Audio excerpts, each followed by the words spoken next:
The following program is available 24/7 on YouTube, GodTube, and at livingwithvictory.org. It's time for Living with Victory, a program of hope and encouragement brought to you by Living with Victory Ministries and listeners like you. In a moment, we'll join your hosts, Laureen and Tony Giorgio, for today's message of perseverance and hope. So if life has left you kicking up dust, keep listening, keep looking up and grab your umbrella, get ready to sing in the rain. Get ready, God in His goodness is gathering showers of grace. Get ready to sing in the rain.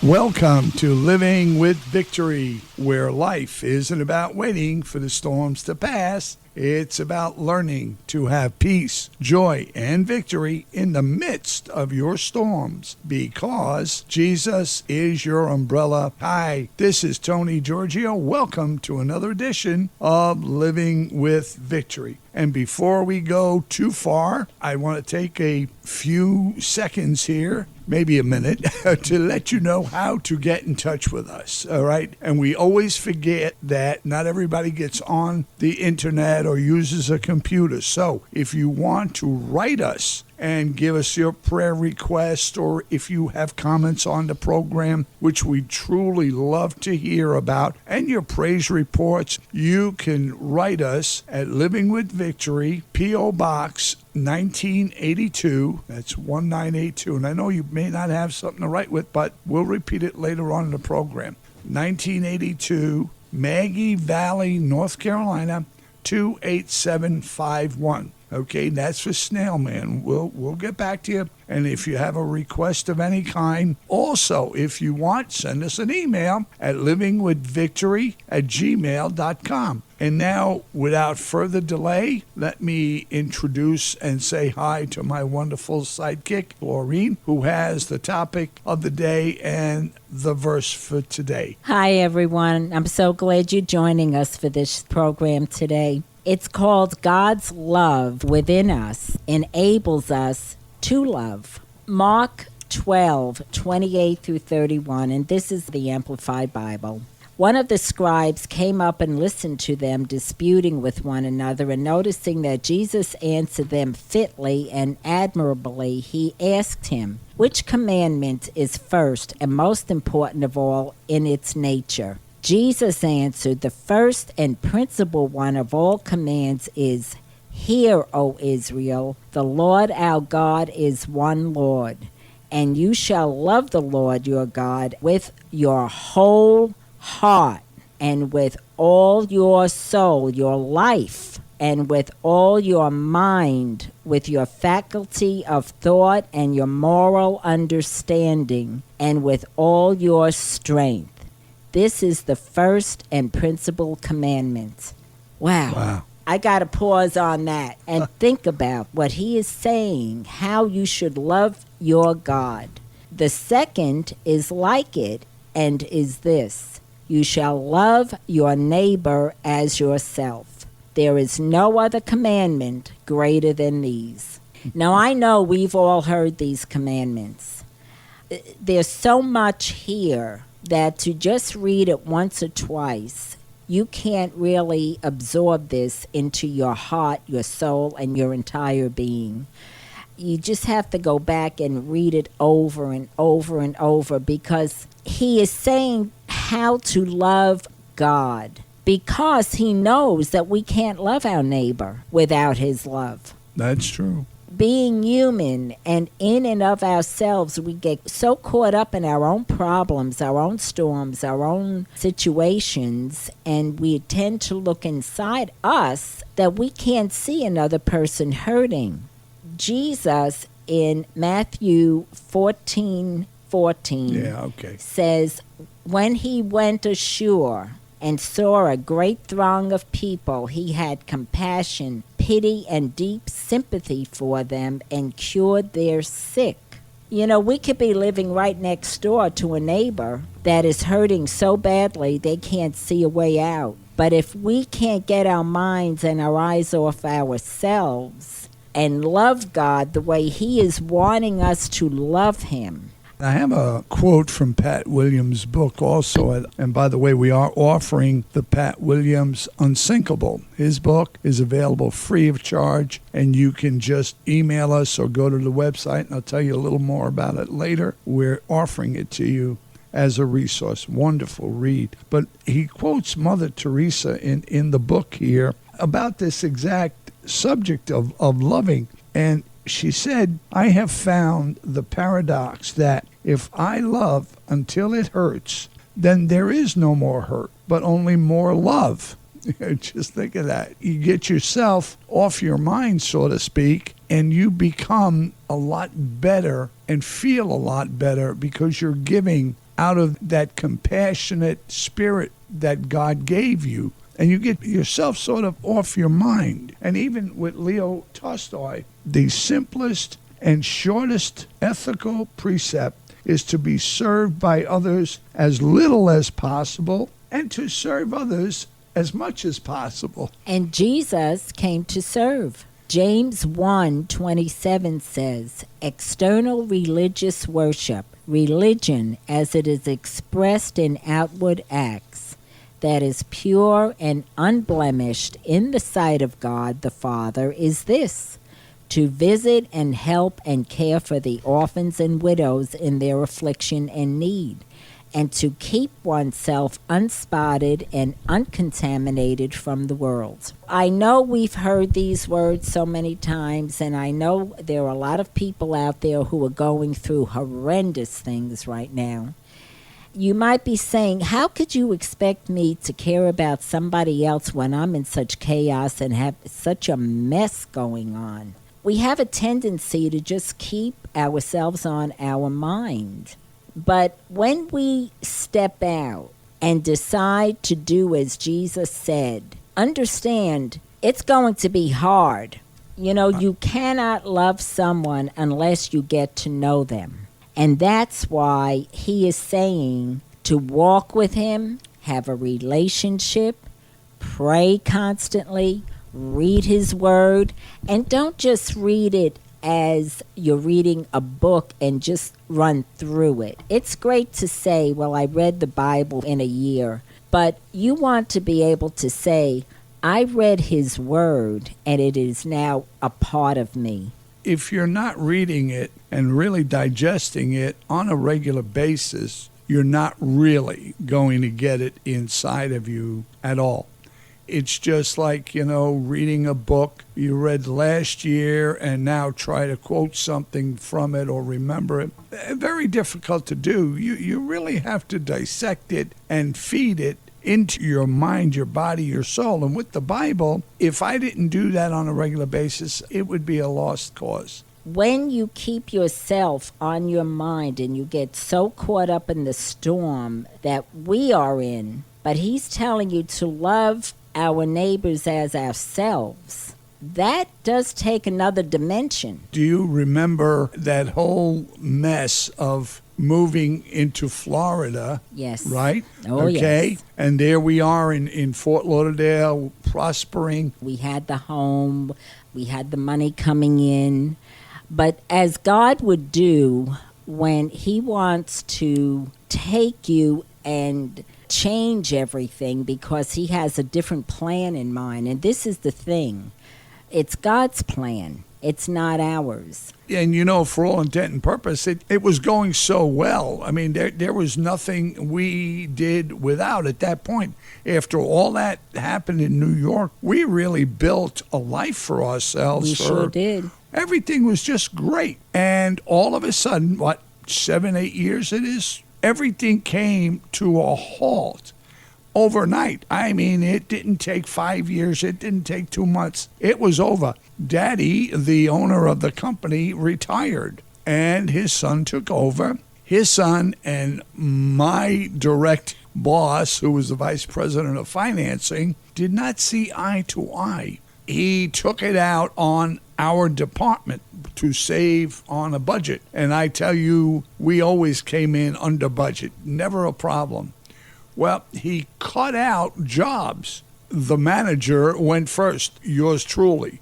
The office manager went second, my dear sidekick. And all of that ended. That's it. If you wanted a job, you went back on the truck. For me, it's okay, but the level of income now is gone. And here we are back at square one and barely having jobs. Let me continue that story in just a little bit, but I want to remind you that you can get in touch with us at livingwithvictory.org. That's our website. You can write us at P.O. Box 1982, Maggie Valley, North Carolina, 28751, with your request. No matter what, I mean, let us know how you like this program. We're not really just doing this for us. We're doing it to help you and to help others. And if you want to send a donation, you can do that. You can email us at livingwithvictory@gmail.com also. And very important, too, we are offering Mr. Pat Williams' book, a good friend of ours from Orlando, who is the senior vice president of the Orlando Magic and a world-renowned speaker and Christian enthusiast on how to do things, and he's coached Fortune 500 companies. And we will send you his book, Unsinkable, Getting Out of Life's Pits and Staying Out. The man had a catastrophic disease which there was no cure from.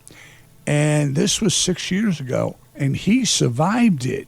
And he's still going. He's written 71 books, and we want to give you this book free of charge. Just let us know. Okay, Laureen? You know, Tony's explaining now we're really out of jobs is what happened. We were thrown into total chaos. But, you know, when you trust in God, even that chaos has order. Even though it seemed like we just ran out of time because we decided to go work at Disney. I had to be there at a certain day. We were so busy trying to get the house rented down at Fort Lauderdale. It was just total chaos. We even had to take a house unseen, sight unseen. Laureen, for some reason, wanted to go to Orlando, and she wanted to go work at Disney. We'd had enough of the politics. We'd had enough of the community leadership and all that stuff. I even wondered why I said I wanted to go work at Walt Disney, because it just hit me at that moment. It wasn't a thing that this is something I longed for. Right, not at all. You know what I'm saying? Right. I had connections to get a job up there for myself. She was already in the door, and we were off and running. She had a deadline, like she said, to be at Disney. There was no real time to get everything together nicely. No, we had to leave. We took a house, rented a house in Orlando, sight unseen. We're off, and we're going to move to a place we didn't know anything about. And we're leaving a house rented by a real estate down in Fort Lauderdale, and that was supposedly taken care of. As we're moving forward and we're going to start our new life, we find out the house in Fort Lauderdale is actually rented by someone hunted by the law. That's a whole new program. The rent didn't come in, and we were up there in Orlando trying to get started. Now, we're giving you this picture because a lot comes of this. We get to the Orlando area. The contact that I had over at Disney was no longer there, and Disney had a freeze on jobs at the time. I was out of a job. And my job was only as a CT. It was for a short time, seasonal. Right. She was a casual, temporary employee. There, I might have been put on full-time, which later on, thank God I was. Yes, and understand this, I have a mortgage in Fort Lauderdale that's not being paid and is accumulating, and I am on the verge of foreclosure and losing it. My father dies in the midst of all of this while we get to Orlando when I'm waiting for him to come and visit. So now we've got a death in the family. We've got a pending foreclosure. And my mother got sick because she had cancer. We were taking care of her. For 7 months she came. So here we are. We're trying to start a new life. And in between all of this that you would say were our problems, a 2-year-old comes along with the rare form of leukemia, rare form of cancer.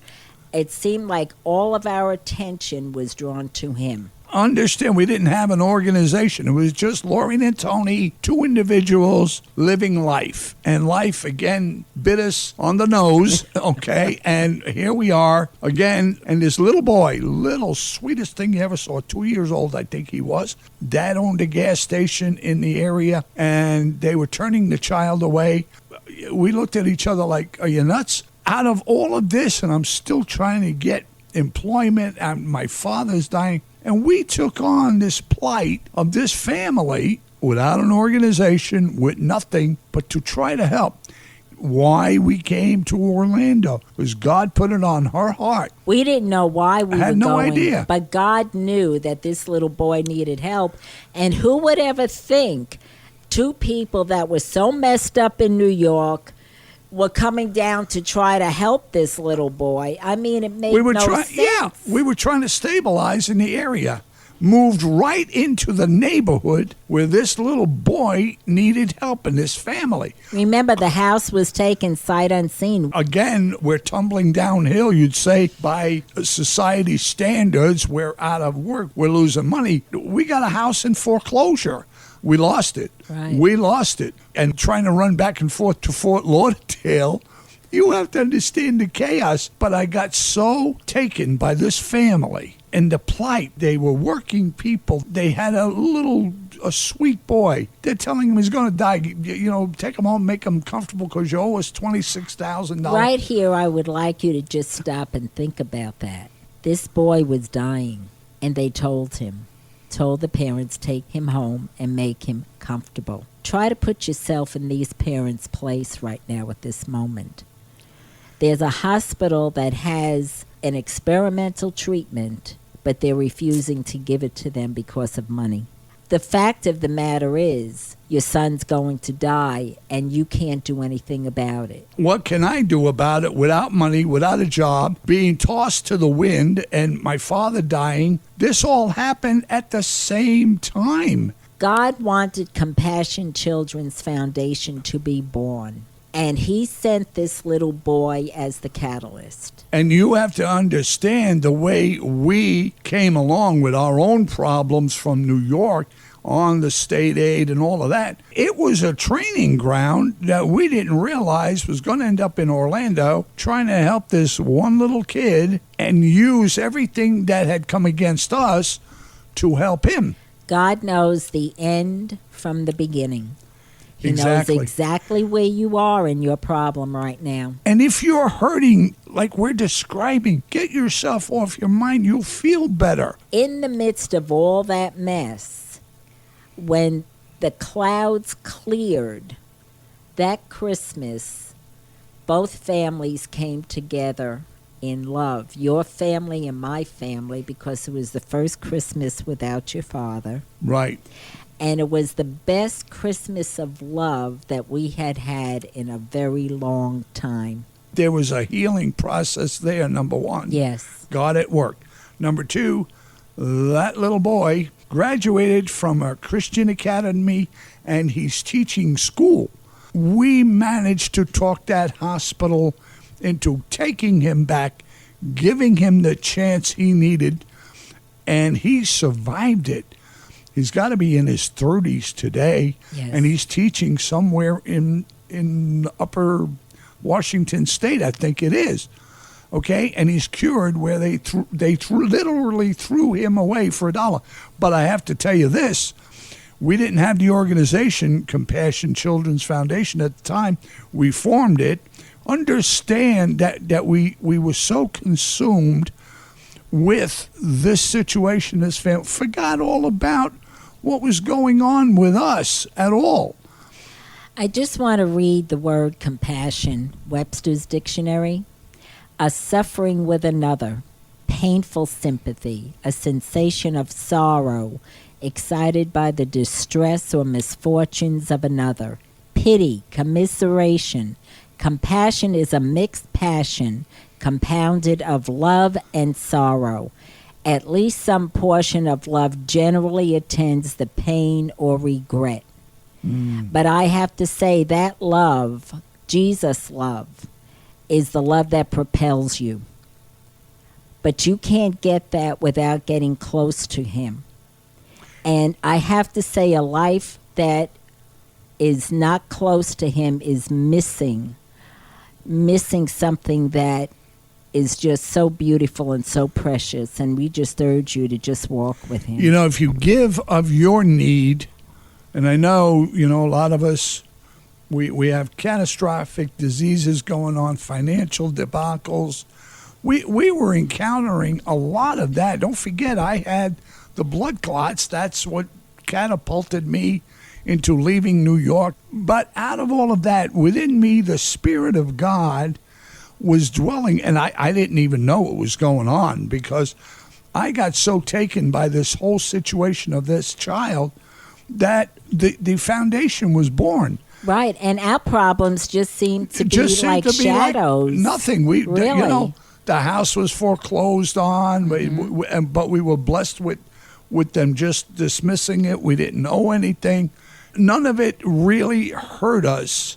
No. Because we were so engulfed in starting the organization that we didn't know anything about. When you do it God's way, you will not get burned. Exactly. Matthew 14:14, when he went ashore, Jesus, and saw a great throng of people, he had compassion, pity, and deep sympathy for them and cured their sick. Exactly. So God wants us to look at our neighbor as he would look at our neighbor and get ourselves off our mind. There are so many shut-ins in a neighborhood, doesn't matter where. Things like that you can go do. And it'll help you. It'll be a blessing. The Spirit of God will fill you. That I can guarantee you. But you have to read the Word. Because Jesus is really the umbrella in the storm. He sure is. And this is Tony. And Laureen. God bless you. Have a great week.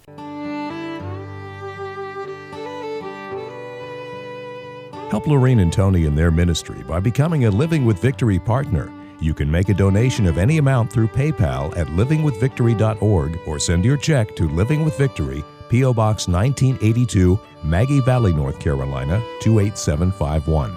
That's Living with Victory, P.O. Box 1982, Maggie Valley, North Carolina, 28751. And remember, you can make a donation or purchase gas cards for Living with Victory's Fuel for Life program at Teague's Superette at 130 Soco Road in Maggie Valley.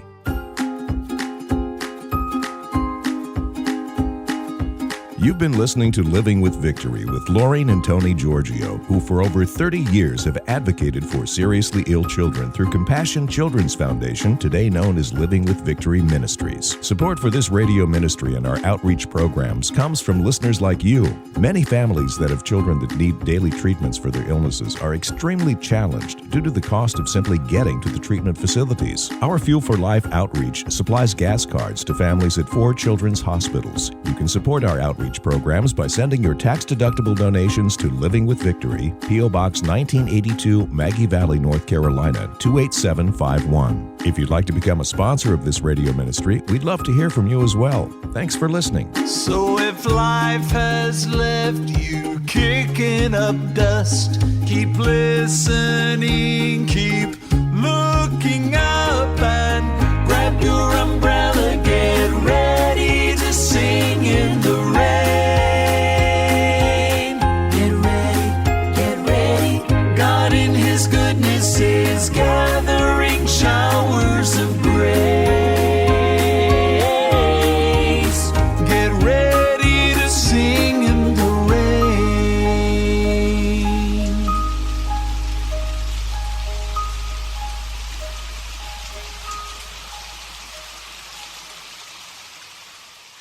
The preceding program is available 24/7 on YouTube, GodTube, and at livingwithvictory.org.